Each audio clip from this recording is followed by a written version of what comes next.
Hi Paul, it's good to be back in the club. Certainly is, Andy. We're working away at the layouts. Club's been open now since the end of the restrictions, and members are now beginning to come regularly. Members are perhaps coming here for more hours than they used to. The club room is open longer now than it used to be, which spreads the people out, and we've got ventilation systems in place. Sometimes we wear masks if there are a lot of people in the club room, but generally we're here working on the layouts. It's good, and we're good to see progress on the layouts as well. Absolutely, it's more routine now, isn't it? It's more the Tuesday club and the Wednesday club and the yeah, well, it's always been the case that different groups have come on different days. Those days are spread out longer, so that we're getting the same number of people, I think, but over a longer period of time, which is good for everybody. Yeah, absolutely. And every project group tends to have its own day that's convenient to them to come along. Sometimes, normally on Tuesdays, Wednesdays, and Fridays. Although sometimes groups come in on Mondays and Thursdays as well. Absolutely. So, but it's good to see all of a sudden that sort of. The layouts moving forward again. It is, It's been a long time since we've seen some progress, isn't it, really? And there's been quite a bit of progress actually already on some of the layouts, so it's good to see. It's going well, absolutely. I think what we're talking about, we had the Members' Day a couple of weeks ago, really successful. Yeah, it was. Some new members as a result, one of whom has been here this afternoon actually, getting himself involved with all of the O-Gauge projects. And we are going to see some more, I think, from that. It's great to get all the members back together, talking to each other, having the layouts operating. Just after a period of 15 months, everybody just really beginning to get themselves back into the whole issue of being part of the club and club life. Absolutely. So it's been good. We also had a day with the MRYCG group, and that went down well as well. Again, layouts are operating. Good to see club members here. And I think they enjoy themselves. A few little projects were done, a modelling competition. That seemed to be very satisfactory, some good results from that. People might have seen them on the MRYCG website. If not, have a look. And well worth the day that was. Yeah, fantastic day really. And we were on sort of swap with lots of people in the club room, but it felt very safe with the one-way system. It did, Well, obviously, even now, I mean, there is a sense that we have normality. Well, we haven't. There's still a lot of risk involved if you don't take the precautions. So, in the club room, as I said earlier, we have precautions in place to try to keep members safe. If we have any other events moving forward, we will have to do exactly the same. And then the MRYCG day, as you say, we put some one-way systems in place in the club rooms, both down here and also upstairs on the mezzanines, and they did keep people apart, and it did help with the ventilation systems in place to keep people safe. And I'm not aware of anybody who has had any infection, COVID or anything else, for that matter, as a result of that day. Definitely, and we did everything we possibly could to make it as safe as possible. Yeah. I think it's worked. Yeah, I agree. Because we had no, like I said, we've had no sort of issues since. No. That's right. It's just nice to have people back into the club. Yeah, absolutely. Long may it continue. Absolutely, and like I said, if you want to come and visit Warley, drop us a message on either via Facebook or via an email. You can get the email addresses off the website if you want to do that. But if Chairman or Secretary at warleymrc-.org, is it? No, warley-mrc.org. That's it. But if you want to come and visit, see the facilities, have a look round, one of us will show you around, and welcome you to visit. Yeah, be great. So looking forward. We've cancelled the show, unfortunately. There's likely to be some sort of event to take its place locally, but more detail on that as and when it's confirmed. That's likely to be in September. When it's confirmed. Okay, yes. And the arrangements that will be in place.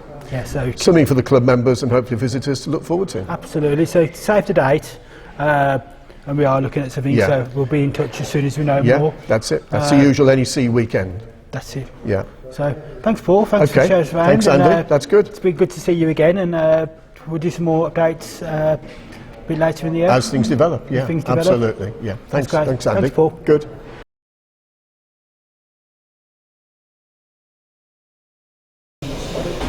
Okay, Alan, so what are we doing now with the layouts? Because we're working on this part of the layout. What are you going to be doing next? Well, I'm going to carry on painting the sky.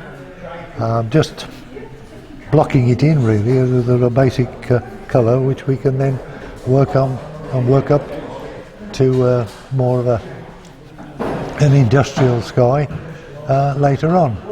But you know, as basically the sky is blue. we start with a basic shade of blue and white emulsion paint, and then I sort of put it on as I shall demonstrate. Okay. So it's only really basic emulsion paints, are they? Nothing special? It's straight emulsion paint, which has come straight out of the tin. This some I bought many years ago and have used for all sorts of scenic jobs. And the white again is pure white white emulsion paint. Okay. And we go from there. Okay, let's see and what any other colours can be sort of added and brushed on at a later date. So, do you wish me to now carry on? Yeah, let's crack on and see what we do. See what we can do. And it looks all a bit slap happy, and we start here with the blue straight out of the pot, and you can only do fairly small areas because it dries pretty quickly. The other thing, of course, is that if you've already done a section, you've got to match the two up if you possibly can, by, in this case, adding white on top of the blue which I've just put on. As you can see, it all starts to gradually merge. I'm just using an ordinary decorator's paintbrush because they're quite robust, and of course they cover the ground pretty quickly and soon cover a fairly large area pretty quickly. Here I'm sort of putting basically just some suggestion of clouds in the hazy distance. If I'm not happy with them, obviously I can go over them again. At the moment we're quite happy. I'm not going to go right down to the bottom of the board because it's going to be covered with a retaining wall or something similar, fencing or a solid fence or some form of wall. So again, we're saving paint and time. Skies usually bluer at the top than at the bottom, so we put the blue on out of the pot at the top and then merge in the white to tone it down a bit. The nearer the horizon it gets, the lighter it should get. If looking back at it a few moments later you find it's too dark, then you can either leave it and go over it again later when the first lot is dry, or if you're quite lucky you can get it in before the whole thing's dried up. As you see, it's only just a suggestion of an impression of a misty summer sky. So it's the idea to go back and add a bit more detail once you've got buildings in place? Well, yes, better idea. The idea there is, of course, as you say, once the buildings are in place, we can then say, well, you know, what sort of buildings are they? Are they industrial buildings? Are they producing some form of smoke or fumes of, and we can then do it accordingly. Yeah. And so, but really what you need is to block in the basic sky of a. It's much easier to put the blue on first and then overpaint it with smoke effects or clouds or whatever, than to do it the other way round. Because, and something to be remembered with all blue paint is that blue is a very strong colour, and so you only need a small amount of it to alter the whole thing very quickly. And quite often it's darker than you would like. Yeah. As in this case here, you see, it's quite dark here, so just sort of... It's quite easy to manipulate the colour and get a bit of get the tones, different sky tones into it and build it up. Yes, you can.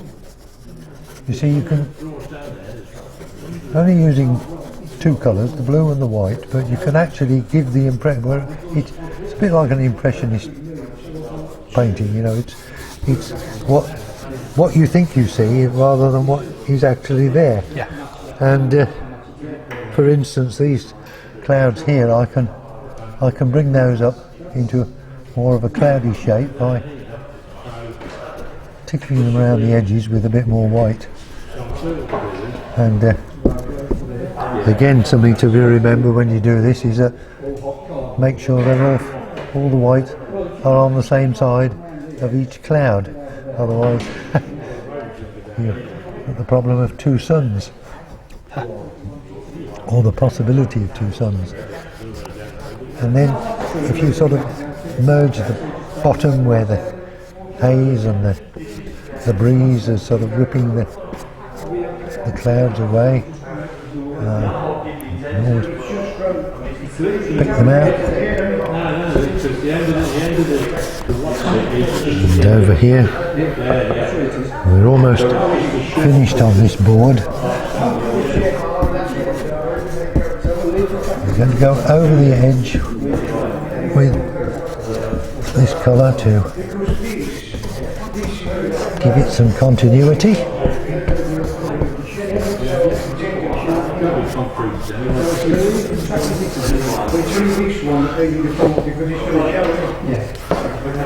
Now that's looking at the moment, but there we go.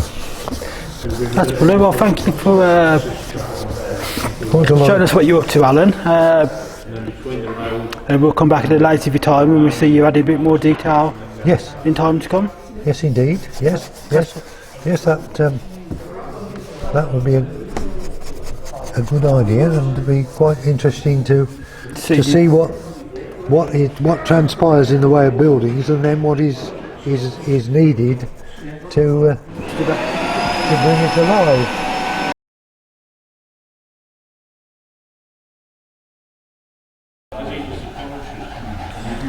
Welcome. I'm Aston. This is Alan. And I'm Alan. And, I'm old, I forgot. We joined the club about 2.5 years ago, and met through the club and on an old layout that was here. And we thought we'd try and make a new layout. So this is the start of a new 00 gauge layout project for the club. We've been on it about 18 months. Obviously, with COVID and everything, it's been a bit slow, which is a bit of a shame. But we're back to it now, and in the last couple of weeks, we've sort of done very well. We've got half the fiddle yard in, and cracking on with the next bit, as you can see. Just laying these two bits here. This bit's down. The idea is it's going to go in round and round, so we've got another sort of 15 foot that side, big sort of central station, through platforms, massive engine shed, nice terminus station as well. We're going turntable. Oh yes, and a turntable. We've got to have a turntable. We're hoping, well, fingers crossed, we might get it the show next year. Oh, I think that's ambitious. Maybe without scenery though. Not with Captain Klutz here. Maybe without the scenery. Maybe we could go into a separate part of the show. But yeah, thanks. Yeah. The important thing is we're having fun doing it. Yes, loads of fun. We keep making mistakes, but we keep correcting them, and you wouldn't know. So hopefully we'll be able to come back in about 6 months' time and see a bit more progress. Yes, definitely. Well, hopefully. Fingers crossed. See you again. And then maybe even have something running by then, trains. Yeah. Yeah, fingers crossed. That's the plan. Yeah. This bit's running at the moment. But, Is it going to be DCC or is it going to be... oh yes. Yeah, yeah, DCC layout? yeah. Yeah. What system are you using? Sorry. What system will you be using? NCE. Yeah. He's the man he's the electronics man, not me. That's great. So Yeah. thanks guys. We'll pop back and see you in a couple of months' time. Yeah. Brilliant. Cheers.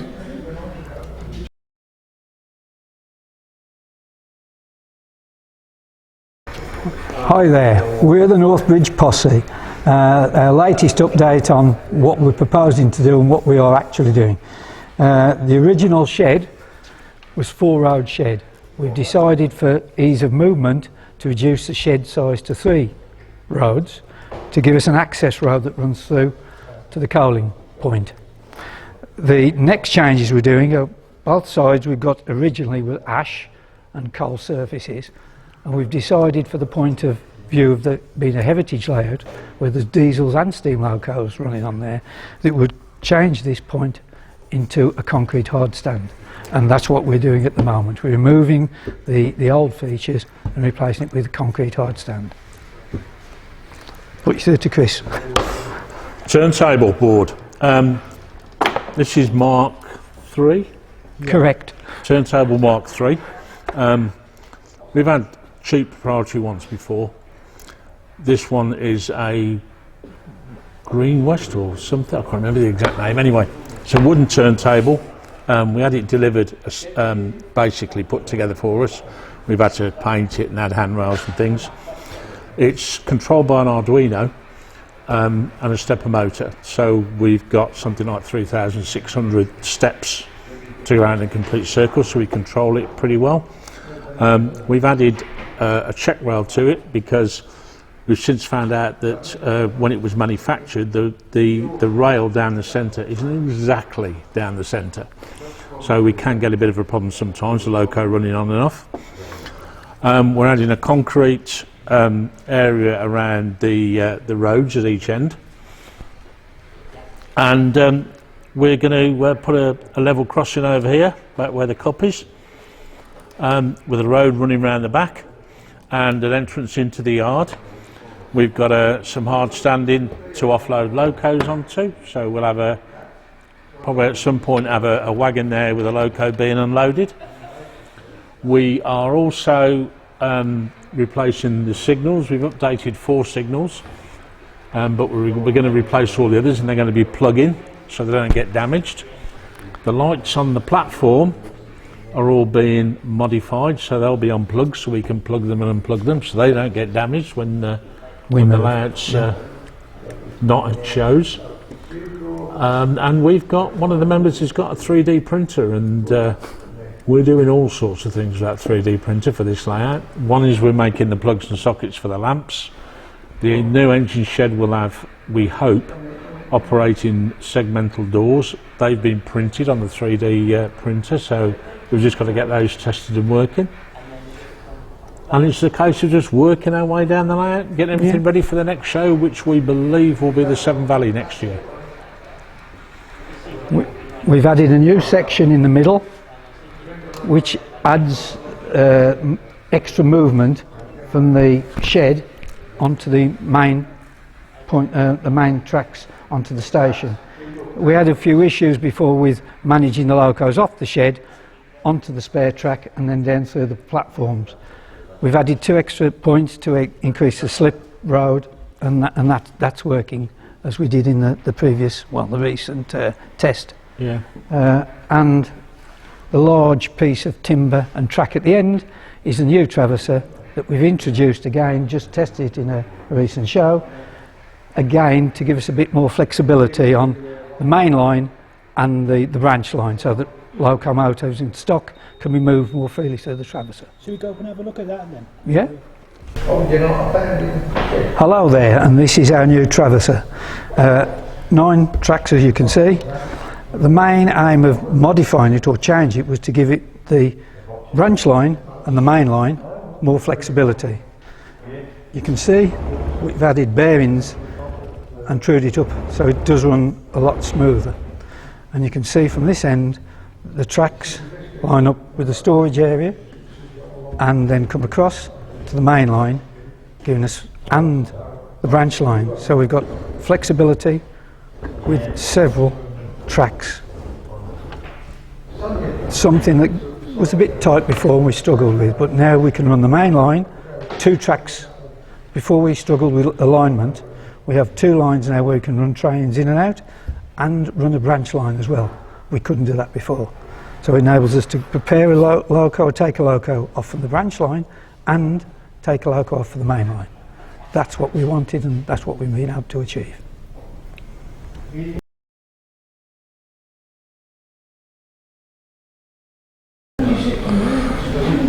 Hello, this is Ellerton Road. It's a scale 7 layout, exact scaling down in 7mm. We're modifying it. We've used to have a cattle dock here. We've removed the cattle dock, a wagon turntable was here, and we've extended the boards to 3 foot, as you'll see down the front of the layout. And where people use template and track templates, you'll find we actually draw lines on the board the old-fashioned way for this. And what we intend to do is put we've lifted all the rails here. We're going to come down here with a run round so we can run around. We're then coming back on ourselves into a 2-road coal yard. We're also going to put a line in from here to dissect across, lining onto there. You'll be able to see it at the NEC in a few years' time, I would say. We're going to try and incorporate something like this type of crossover, which was featured in a book, which was in a magazine, a photograph of a royal place just outside Leeds, where the rail is carried by the check rails of the other 2, of those 2 rails, so it can't be done in fine scale because the gap would be too big. It's just to prove a point that scale 7 works.